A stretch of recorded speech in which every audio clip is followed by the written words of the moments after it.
Hey, uh, name's Muhammad Momo, or as my channel is called, Momo the Poet. Moet the Poet.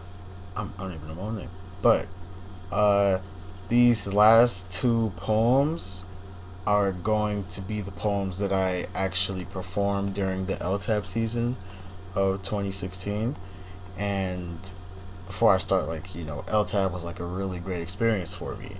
It was my very first year performing. I performed in every bout that my school has uh, gotten into. We made it to semifinals or quarterfinals. Semifinals. We made it to semifinals. Yeah, I'm. It's really late, but uh, it was a really great experience. I met a lot of cool people. I heard a lot of great poetry, like a lot of great poetry, and that was like my very first year even writing poetry because I just started, and I learned that poetry comes from like experiences, and you can't tell the same poem twice. So this poem I wrote, it's called Kindergarten Crushes. And basically, you're gonna hear about it. It's about, the name says it all, but you're gonna like this poem. I've already spent a minute talking about this, but you're gonna like this poem. Okay, no preamble, as they say. Okay, this poem is called Kindergarten Crushes.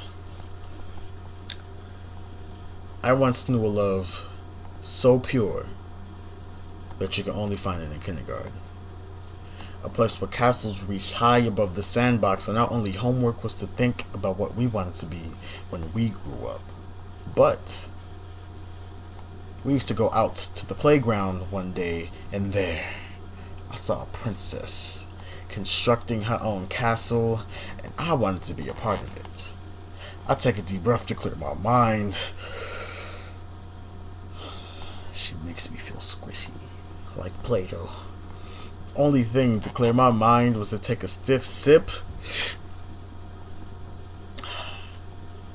of apple juice. I mean, like, she was a musician, tuning my nerves to make me walk up to her. My mind, the orchestra of thoughts, and how she could be the missus to my Mr. Potato had said. We were gonna build each other up piece by piece. Hands sweating, I gave her my last cookie because her smile was sweet enough for me. I walked up to her and I thought I said, "Hi, my name is your playmate for the next 80 years. But what I actually said was, I was determined to get her to like me. When she played with Barbie dolls, I grabbed the G.I. Joe and told her I am willing to fight for you. She was like the only girl who I ever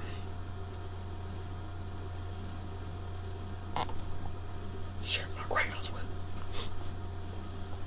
And I had the 64 pack with the sharpener in the back. If you had that, you was set. Sharpening and coloring in perfect pictures of holding hands, but I must have had the wrong coloring book because she started coloring perfect pictures with another boy. Like, I mean, come on. He had the 128 pack of crayons, colors I never even heard of. Like, what the heck is a fuchsia? Fuskia? My mind was like a open crayon box of crayons flung in anger, and one of those crayons, Red Heartbreak. Perhaps you misheard the title of my poem.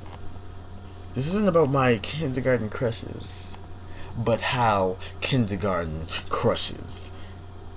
She was a deceptive con artist, stole my all spark of a heart, and left me in a never-ending war of cooties and grubby little hands that couldn't hold a care in the world, but still crush you. I remember kids play hot potato with things other than your heart. Like, I tried to give her the world, but she made it seem like I never had enough green. Play-Doh. I remember when they asked me what I wanted to be when I grew up. And now, I know.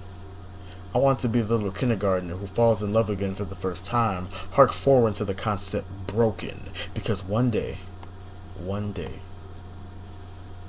I will find a new princess, and she'll be in that same sandbox, creating a new castle, and I want to be a part of that one. So, I'm gonna wait, because I'm saving this last heart-shaped cookie just for her.